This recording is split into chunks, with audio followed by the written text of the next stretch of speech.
नमस्कार मित्रांनो, मी आहे तुमच्यासोबत नरसिंग भुरे, आरोग्यदूत न्यूज. पाचोरा तालुक्यात घडल्याचा आरोप असलेल्या एक गंभीर प्रकरणाची सध्या मोठी चर्चा आहे. नाशिकमध्ये राहणाऱ्या 34 वर्षीय विवाहित महिलेने आपल्या नातेवाईक असलेल्या व्यक्तीविरुद्ध गंभीर आरोप करत तक्रार दाखल केली आहे. सुरुवातीला ही तक्रार पंचवटी पोलीस ठाण्यात दाखल करण्यात आली होती. मात्र कथित घटना पाचोरा तालुक्यात घडल्याचे नमूद असल्याचा हा गुन्हा पुढील तपासासाठी पाचोरा पोलीस ठाण्याकडे वर्ग करण्यात आला असून सध्या तपास पाचोरा पोलीस करीत आहे. तक्रारीनुसार दिवाळीच्या काळात संबंधित महिला आपल्या माहेरी पाचोरा तालुक्यात आली होती. त्यावेळी तिच्या आत्या बहीण तिला जेवणासाठी घरी बोलवलं होतं. त्यावेळी तिची ओळख आत्या बहिणीच्या पतीशी झाली होती. त्यानंतर दुसऱ्या दिवशी महिलेच्या म्हणण्यानुसार तिच्या आत्या बहिणीने फोन करून माझे पती बाहेरगावी गेले आहेत, मी घरी एकटीच आहे, तू माझ्याकडे रात्री झोपायला ये असं सांगितलं. त्यानंतर संबंधित महिला रात्री सुमारे 10 वाजेच्या सुमारास तिच्या आत्या बहिणीच्या घरी मुक्कामासाठी गेली. तक्रारीनुसार रात्री उशिरापर्यंत दोघींच्या गप्पा झाल्या. त्यानंतर महिला कॉटवर झोपली तर तिची आत्या बहीण खाली झोपली होती. रात्री सुमारे 2 वाजण्याच्या सुमारास आत्या बहिणीचा पती घरी आला.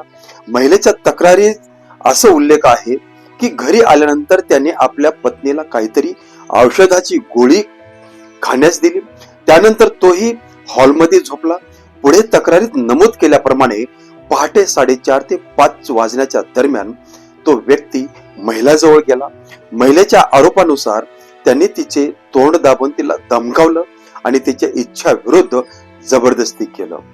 तक्रारीत असंही म्हटलं आहे की त्यावेळी तिने आपल्या आत्या बहिणीला मोठ्याने आवाज दिला, मात्र तिच्याकडून कोणताही प्रतिक्रिया मिळाली नाही. त्यामुळे तिला संशय आला की तिला दिलेल्या गोळीमुळे कदाचित ती जागी झाली नसावी. हा उल्लेख तक्रारीत करण्यात आला आहे.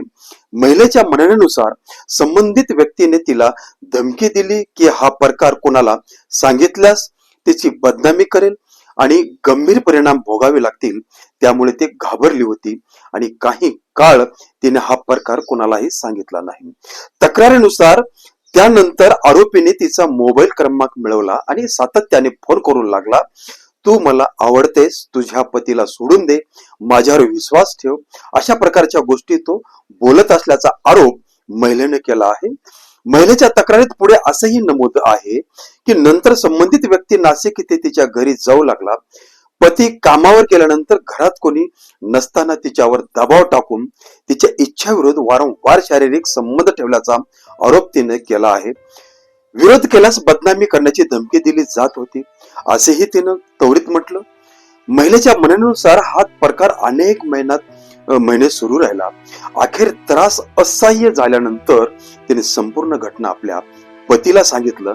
त्यानंतर कुटुंबासह तिने पंचवटी पोलीस ठाण्यात जाऊन तक्रार दाखल केली.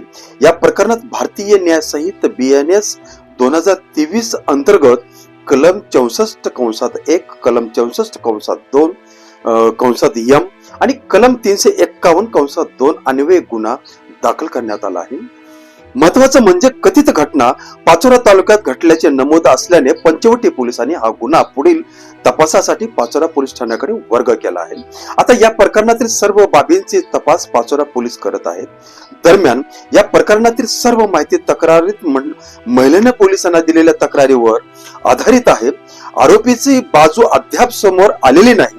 त्यामुळे या आरोपांची सत्यता पोलीस तपास आणि न्यायालयीन प्रक्रियेनंतरच स्पष्ट होणार आहे. या प्रकरणाबाबत पुढील घडामोडी समोर आल्यास आम्ही तुम्हाला माहिती देत राहू. मी नरसिंग भुरे, आरोग्यदूत न्यूज. धन्यवाद.